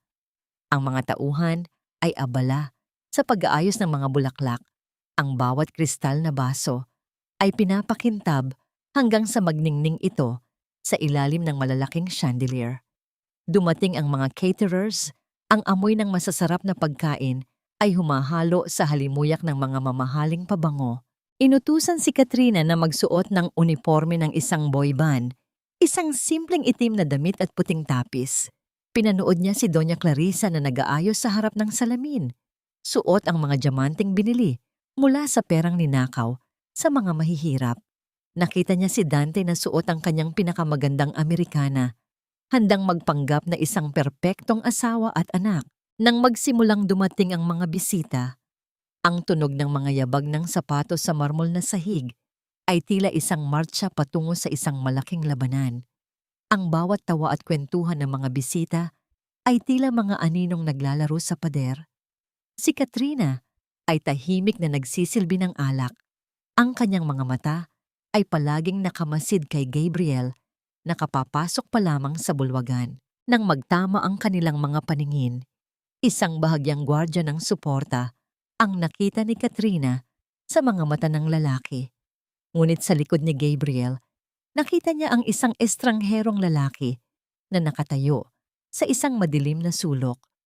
Ang mga mata nito ay nakatitig sa bawat galaw ni Katrina.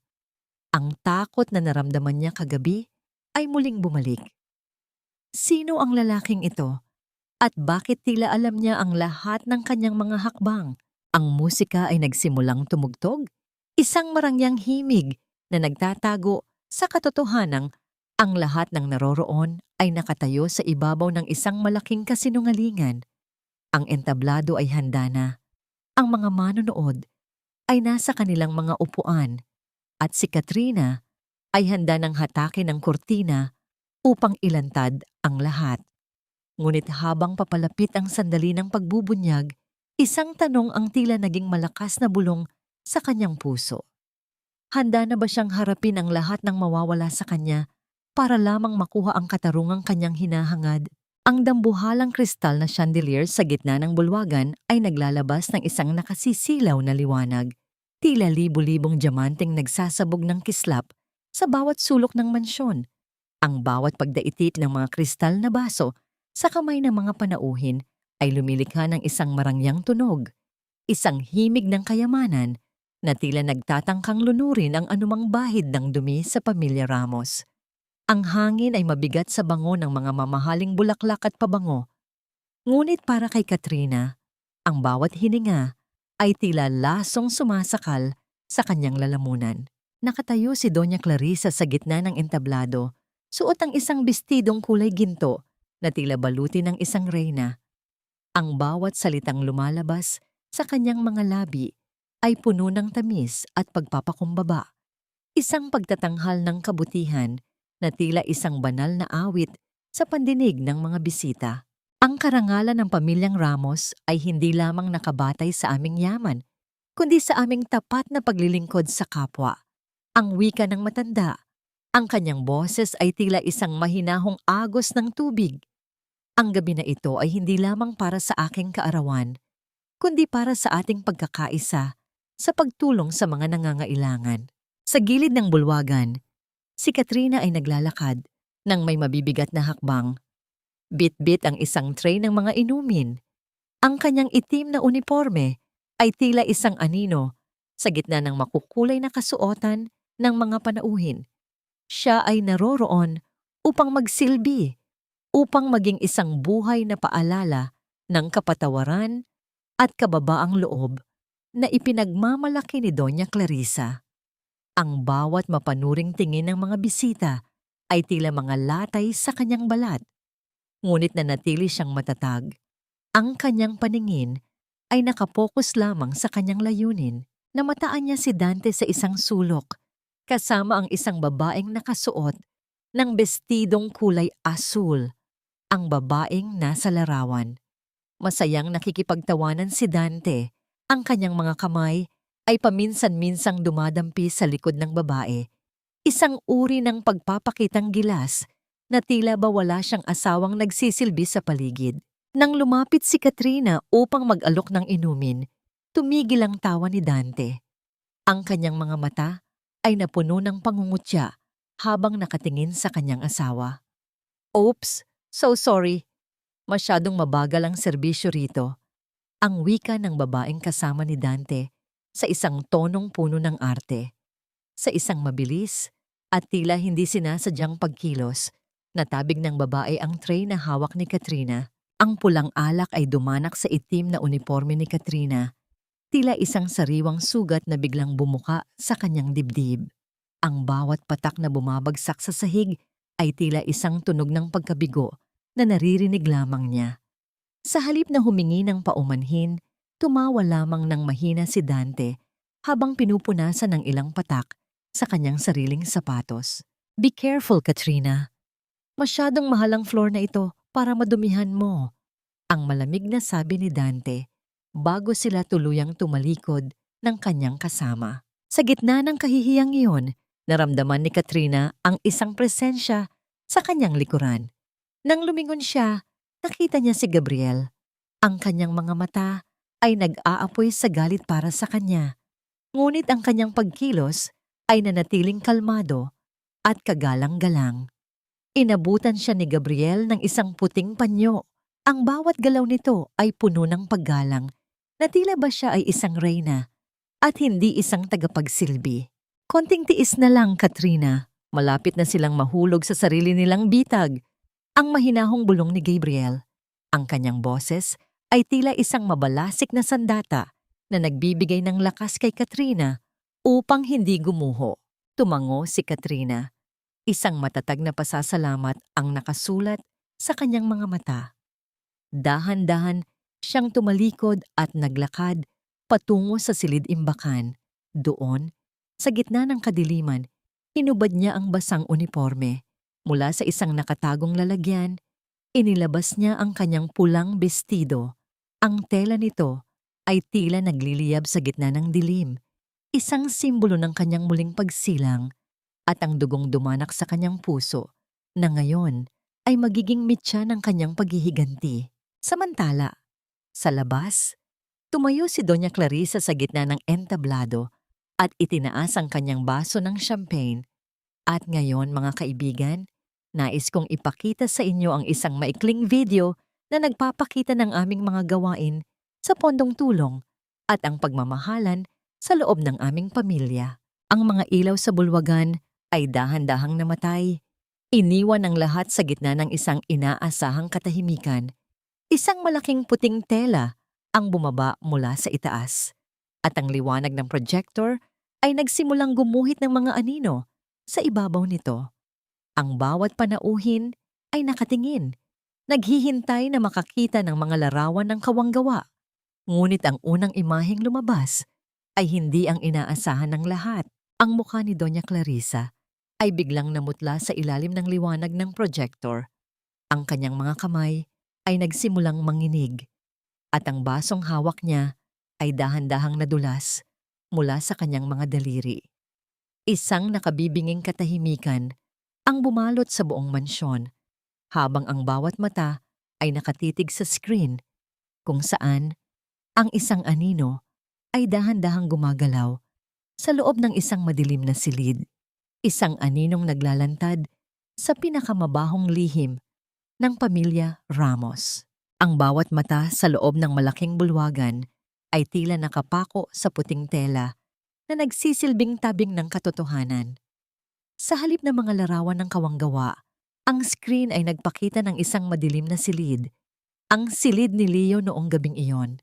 Malinaw na malinaw ang bawat pagkilos, ang dahan-dahang pagbukas ng pinto, ang figura ni Doña Clarisa na lumingon-lingon pa bago mabilis na isiningit ang isang kumikinang na bagay sa loob ng bag ni Katrina. Ang bulong-bulungan sa buong silid ay tila isang dambuhalang alon na unti-unting lumalaki, isang tunog ng pagkagulat at pagkadismaya na bumabalot sa buong mansyon. Patayin niyo yan! Sino ang may gawa nito? Guard! Stop the video! Ang boses ni Doña Clarisa ay gumaralgal. Ang kanyang mukha na dati ay puno ng kapayapaan ay biglang nabalot ng isang nakapangingilabot na takot. Ang baso ng champagne na kanyang hawak ay tuluyang nadulas at bumagsak sa makintab na sahig. Ang pagbasag nito ay tila hudyat ng pagtatapos ng kanyang paghahari.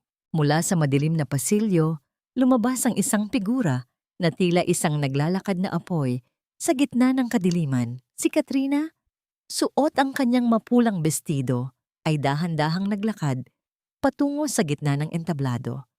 Ang bawat hakbang ng kanyang pulang sapatos sa marmol ay tila isang martsa ng katarungan. Ang kanyang buhok ay maayos na nakapusod. Inilalantad ang kanyang mukha na puno ng dignidad at isang uri ng kapangyarihang matagal na niyang ibinaon sa limot. Ang katotohanan ay hindi kailangang sumigaw upang pakinggan, Doña Clarisa. Ang wika ni Katrina nang mahawakan niya ang mikropono. Ang kanyang boses ay kalmado, matatag, at punong-puno ng awtoridad na nagpatahimik sa buong bulwagan. Ang sing-sing na sinasabi ninyong ninakaw ko ay ang mismong sing-sing na inilagay ninyo sa aking gamit upang sirain ang aking pagkatao at ilayo ako sa aking anak. Sinungaling ka! Isang hamak na katulong ka lang! Ang sigaw ni Doña Clarisa. Ang kanyang mga kamay ay nanginginig habang pilit na humahawak sa gilid ng mesa upang hindi gumuho. Hindi lamang yan. Patuloy ni Katrina, ang kanyang mga mata ay tila dalawang talim na nakatitig sa matanda. Ang pondong tulong na ipinagmamalaki ninyo ay isang malaking kasinungalingan. Ang pera ng mga batang may sakit ay ginamit ninyo upang sustentuhan ang inyong marangyang pamumuhay at ang lihim na buhay ng inyong anak. Sa puntong iyon, ang screen ay muling nagbago. Lumabas ang mga dokumento ng bangko, ang mga listahan ng mga nakaw na transaksyon, at ang larawan ni Dante na nakayakap sa kanyang babae. Ang bawat panauhin ay napasinghap sa nakita. Si Dante, na kanina ay nakangisi, ay tila isang estatwang nawalan ng kulay. Ang kanyang mga mata ay nanlaki sa takot habang nakatingin sa kanyang asawa na tila ba nakakita siya ng isang multo mula sa nakaraan. Katrina, anong ginagawa mo? Tumigil ka na. Ang pagsusumamo ni Dante, ang kanyang boses ay tila isang mahinang iyak ng isang duwag. Tapos na ang oras ng pananahimik, Dante, ang sagot ni Katrina. Tapos na ang panahon na ang pamilya Ramos ang nagtatakda ng aking kapalaran. Mula sa likuran ng bulwagan, ang mga ilaw na asul at pula ay nagsimulang gumuhit sa mga bintana ng mansyon, isang senyales na ang batas ay dumating na upang bawiin ang katahimikang ninakaw. Pumasok si Gabriel kasama ang mga opisyal ng pulisya at si Ramon. Ang tindig ni Gabriel ay puno ng pagtatanggol habang dahan-dahan siyang lumalapit sa tabi ni Katrina. Ang kanyang presensya ay tila isang matibay na pader na nagpoprotekta sa babaeng matagal na niyang hinahangaan. Doña Clarissa Ramos, Dante Ramos, kayo ay inaaresto sa kasong falsification of documents, embezzlement at child endangerment. Ang boses ng opisyal ay umalingaw-ngaw sa buong silid. Dinaluhong ni Dante si Katrina ng may galit. Ngunit bago pa man siya makalapit, mabilis na humarang si Gabriel. Sa isang mabilis na pagkilos, hinawakan ni Gabriel ang bisig ni Dante at itinulak ito palayo ng may sapat na puwersa upang iparamdam ang kanyang babala. Ang mga mata ni Gabriel ay nagbabanta. Isang tingin na nagsasabing hinding-hindi na niya hahayaang masaktan muli ang babaeng nasa kanyang likuran. Habang pinoposasan si Doña Clarissa, ang kanyang mga hiyaw ng pagtutol ay tila mga huling himig ng isang naghihingalong halimaw. Ang kanyang korona ay tuluyang nalaglag at ang kanyang dangal ay naging abo sa harap ng lahat ng taong dati ay yumuyukod sa kanya. Naiwan si Dante na nakaluhod sa sahig. Ang kanyang mga kamay ay nakatali habang umiiyak at nagmamakaawa kay Katrina. Ngunit si Katrina ay tumingin lamang sa kanya ng may halong habag at pandidiri. Ang lalaking ito, na dati niyang itinuring na mundo, ay isa na lamang maliit at hamak na anino sa kanyang paningin. Dahan-dahang lumapit si Katrina kay Gabriel. Sa gitna ng kaguluhan, ang kanilang mga mata ay nagtagpo. Isang sandali ng pagkilala at pagpapasalamat. Ngunit bago pa man sila makapag-usap, isang malakas na hiyaw ang narinig. Mula sa itaas na palapag, ang boses ni Manang Rosa ay puno ng pangamba. Katrina, si Leo. Nawawala si Leo. Ang kagalakan ng tagumpay ay biglang napalitan ng isang nakapanlalamig na kaba. Ang puso ni Katrina ay tila tumigil sa pagtibok. Saan dinala ang kanyang anak? Sino ang kumuha sa kanya sa gitna ng lahat ng kaguluhang ito? Ang katarungan ay nakamit na, ngunit ang pinakamahalagang bahagi ng kanyang buhay ay muling nanganib na mawala sa kanya magpakailanman. Ang bawat tibok ng puso ni Katrina ay tila isang mabilis na paghampas ng alon sa pampang ng kanyang pagkatao. Isang marahas na pagyanig na nagpabura sa lahat ng tamis ng kanyang tagumpay. Ang salitang nawawala ay tila isang lason na mabilis na kumalat sa kanyang mga ugat. Nagpapatigil sa daloy ng kanyang hininga. Ang kanyang mapulang bestido, na kanina lamang ay simbolo ng kanyang muling pagsilang, ay tila naging isang mabigat na pasanin habang nagtatakbo siya sa mahahabang pasilyo ng mansyon. Leo! Anak! Ang kanyang paos na pagsigaw, ang boses ay tila isang sugatang ibon na humihingi ng saklolo sa gitna ng malawak na kagubatan. Ang kanyang mga kamay ay nanginginig habang binubuksan ng bawat pinto, ngunit tanging katahimikan at ang amoy ng lumang alikabok ang sumasalubong sa kanya. Sa gitna ng kanyang desperasyon, nakita niya si Manang Rosa na tumatakbo patungo sa kanya mula sa direksyon ng hardin. Ang matanda ay hingal na hingal. Ang kanyang mukha ay basang-basa ng luha. Ngunit sa likuran ni Manang Rosa, isang matangkad na lalaki Ang dahan-dahang lumabas mula sa anino ng mga puno. Ang lalaking kanina pa nagmamasid sa kanya. Sa kanyang bisig, mahimbing na natutulog ang isang bata. Leo! Isang hikbi ng pasasalamat ang kumawala sa lalamunan ni Katrina. Halos madapa siya sa pagtakbo patungo sa kanila. Huwag kang matakot, Katrina. Ang mahinahong tinig ni Gabriel na biglang sumulpot sa kanyang tabi. Siya ang aking tauhan. Ipinakuha ko sa kanya si Leo bago pa man magsimula ang kaguluhan upang masiguro ang kanyang kaligtasan.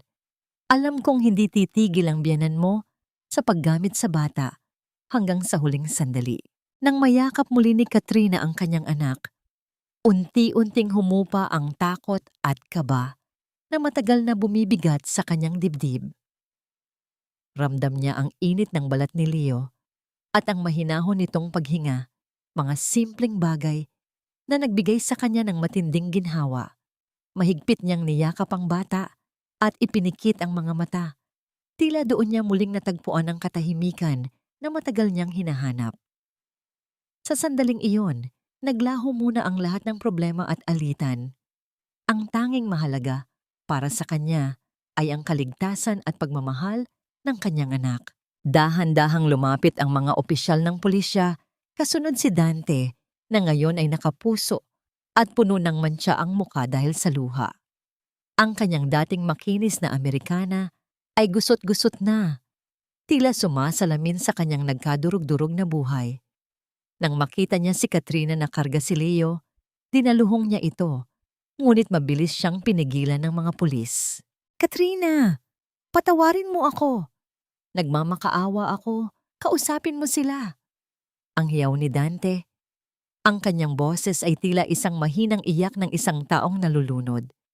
Para kay Leo, Katrina, huwag mong hayaang mabulok ako sa kulungan. Utang na loob. Gawin mo ito para sa pamilya natin. Huminto si Katrina sa paglalakad. Tumingin siya sa lalaking naging asawa niya sa loob ng maraming taon, ang lalaking pinagkatiwalaan niya ng kanyang buhay, ngunit siya ring unang sumaksak sa kanyang likuran. Wala siyang nakitang pagmamahal sa mga mata nito, tanging ang takot para sa sariling kapakanan. Isang malamig na katahimikan ang namagitan sa kanila. Isang katahimikang mas masakit kaysa sa anumang sampal. Utang na loob. Ang mahinang wika ni Katrina, ang kanyang boses ay matatag at walang bahid ng pag-aalinlangan. Ilang taon akong nagbayad ng utang na loob na hindi ko naman utang, Dante. Binigay ko ang lahat sa inyo, ang aking kabataan, ang aking dangal, pati na ang aking kaligayahan. Ngunit ngayon, tapos na ang lahat. Bayad na tayo, Dante. Bayad na ang bawat patak ng luha at dugo na ninakaw ninyo sa akin. Gumaralgal ang boses ni Dante habang pilit pa rin itong kumakawala sa mga pulis. Ngunit tinalikuran na siya ni Katrina. Sa bawat hakbang niya palayo, naramdaman niya ang unti-unting paggaan ng kanyang balikat. Tila ba ang malalaking kadena na matagal nang nakagapos sa kanya ay isa-isang nalalaglag sa sahig. Narating nila ang labas ng mansyon kung saan naghihintay ang sasakyan ni Gabriel. Doon, nakatayo ang kanyang ama, si Ramon, na may mga matang puno ng pagmamalaki at luha. Niyakap ni Ramon ang kanyang anak at apo, isang yakap na nagpaparamdam ng tunay na kaligtasan. Lumingon si Katrina sa huling pagkakataon sa malaking mansyon ng mga Ramos. Ang mga ilaw nito na dati ay tila mga bituin sa langit ay isa-isang namamatay. Iniwan ang gusali sa gitna ng isang madilim at malungkot na gabi. Inakay ni Gabriel si Katrina patungo sa sasakyan. Bago siya pumasok, dahan-dahang hinawakan ni Gabriel ang kanyang kamay. Hindi ito ang mahigpit na pagkakahawak ng isang taong gustong umangkin, kundi ang banayad na pagdait ng mga palad ng isang taong handang magbigay ng suporta. Saan tayo pupunta, Gabriel? Ang mahinang tanong ni Katrina habang pinagmamasdan ng kanyang anak na mahimbing na nakasandal sa kanyang dibdib. Sa isang lugar kung saan wala nang kailangang magtago. Ang sagot ni Gabriel, ang kanyang mga mata ay nagpapakita ng isang pangako ng kapayapaan. Sa isang lugar kung saan ang bawat bukas ay hindi na isang labanan, kundi isang simula ng iyong paghilom. Pumasok si Katrina sa sasakyan at narinig ang tuyong tunog ng pagsasara ng pinto. Isang tunog na tila nagtatapos sa mahabang kabanata ng kanyang pasakit. Habang unti-unting lumalayo ang sasakyan sa mansyon, pinagmasdan ni Katrina ang mga ilaw ng kalsada na tila mga sumasayaw na anino sa salamin. Ang kanyang puso ay nananatiling puno ng mga sugat, ngunit sa unang pagkakataon, alam niyang ang mga sugat na ito ay hindi na muling bubuka. Magagawa ko kaya silang tuluyang kalimutan? May puwang pa kaya ang pag-ibig sa isang pusong matagal nang binalot ng pait? 1 taon ang mabilis na lumipas, tila isang mahabang panaginip na dahan-dahang natutunaw sa ilalim ng mainit na sikat ng araw. Ang amoy ng bagong luto na tinapay at banayad na halimuyak ng kape ay humahalo sa sariwang hangin ng umaga sa loob ng isang maliit at payapang cafe sa tabi ng dagat. Wala na ang amoy ng lason ng sigarilyo, wala na ang nakasusulasok na bango ng mga mamahaling pabango na nagtatago ng kabulukan ng pagkatao. Si Katrina ay nakatayo sa likod ng counter, suot ang isang simpleng apron na may kulay ng langit. Ang kanyang muka ay wala ng bahid ng takot. Ang bawat guhit ng pagod sa kanyang mga mata ay napalitan ng isang uri ng ningning na nagmumula sa kailaliman ng kanyang payapang kaluluwa. Pinanood niya si Leo na masayang tumatakbo sa buhanginan kasama ang kanyang lolo Ramon. Ang bawat halakhak ng bata ay tila isang banal na himig na nagpapagaling sa lahat ng natitirang sugat sa kanyang puso. Ang hika ni Leo ay matagal nang naglaho, kasabay ng paglisan nila sa madilim na mansyon ng mga Ramos. Isang lumang dyaryo ang nakapatong sa mesa kung saan ang isang maliit na balita sa sulok ay nakakuha ng kanyang pansin. Doña Clarissa Ramos, ang reyna na dati ay yumuyurak sa kanyang dangal, ay pumanaw na sa loob ng ospital ng bilangguan dahil sa sakit at pangungulila. Si Dante naman ay balitang nawala na sa kanyang katinuan, isang aninong palaboy na lamang sa mga lansangan matapos maubos ang lahat ng yaman at iwanan ng kanyang mga huwad na kaibigan. Dahan-dahang itiniklop ni Katrina ang dyaryo. Wala siyang naramdamang tuwa, ngunit wala ring pait. Ang paghihiganti ay hindi kailanman naging layunin niya. Ang katarungan ay kusang dumating bilang isang natural na daloy ng buhay. Ang tunay na tagumpay para sa kanya ay ang kakayahang gumising sa umaga nang walang kaba sa dibdib at ang makitang lumalaking malusog ang kanyang anak. Narinig niya ang tunog ng isang sasakyang huminto sa tapat ng cafe. Hindi ito ang mabigat at mayabang na tunog ng mga mamahaling kotseng nakasanayan niya noon, kundi isang pamilyar at mapayapang hinto. Pumasok si Gabriel. Suot ang kanyang simpleng polo na nakatupi ang mga manggas. Ang kanyang tindig ay nananatiling matatag, ngunit ang kanyang mga mata ay lumalambot sa tuwing dapo ang paningin kay Katrina. "You look beautiful today, Katrina," ang mahinang wika ni Gabriel habang lumalapit sa counter. Ang kanyang boses ay tila isang banayad na kanta na matagal nang naghihintay na marinig. "Bolero ka pa rin, attorney," ang nakangiting sagot ni Katrina. Isang tunay na ngiti na nagpapakita ng kanyang mga dimples na matagal nang naikubli. Hindi nagsalita si Gabriel. Sa halip ay dahan-dahan niyang inabot ang kamay ni Katrina na nakapatong sa counter. Hindi niya ito hinawakan ng mahigpit, kundi hinayaan lamang na magtagpo ang kanilang mga palad. Isang tahimik na ugnayan ng dalawang pusong parehong nakakita ng liwanag matapos ang mahabang kadiliman. Ang init na dumadaloy mula kay Gabriel ay tila isang huling gamot sa lahat ng hapdi ng nakaraan. "Ready ka na?" tanong ni Gabriel. "Inaantay na tayo ni Leo sa dalampasigan," sabi niya.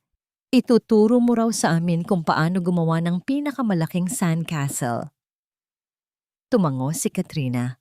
Sa bawat hakbang nila palabas ng cafe, nararamdaman niya ang malambot na buhangin sa ilalim ng kanyang mga paa. Ang dagat ay dahan-dahang humahalik sa pampang. Ang bawat alon ay tila naghuhugas sa lahat ng bakas ng sakit na iniwan ng lumipas. Sa dulo ng lahat ng kanyang sakripisyo Natutunan ni Katrina na ang pamilya ay hindi nasusukat sa pangalan o sa yaman ng isang angkan. Ang pamilya ay ang mga taong handang tumayo sa tabi mo sa gitna ng bagyo. Ang mga taong hindi ka kailanman ituturing na isang utang na dapat bayaran. Habang nakatingin sa malawak na asul na karagatan, alam ni Katrina na ang kanyang sugatang puso ay tuluyan ng naghilom. Hindi man niya tuluyang mabura ang nakaraan, nagawa niya itong gawing pundasyon ng isang mas matatag na bukas. At sa piling ng kanyang anak, ng kanyang ama, at ng lalaking hindi kailanman bumitaw sa kanyang kamay, natagpuan ni Katrina ang pinakamahalagang bagay sa mundo, ang kanyang sarili, ang kanyang dangal, at ang isang pag-ibig na walang hinihinging kapalit kundi ang kanyang kaligayahan. Ang buhay ay muling nagsimula, hindi sa isang mansyon, kundi sa isang maliit na dampa sa tabi ng dagat, kung saan ang tanging batas na umiiral ay ang pagmamahalan at tunay na kalayaan.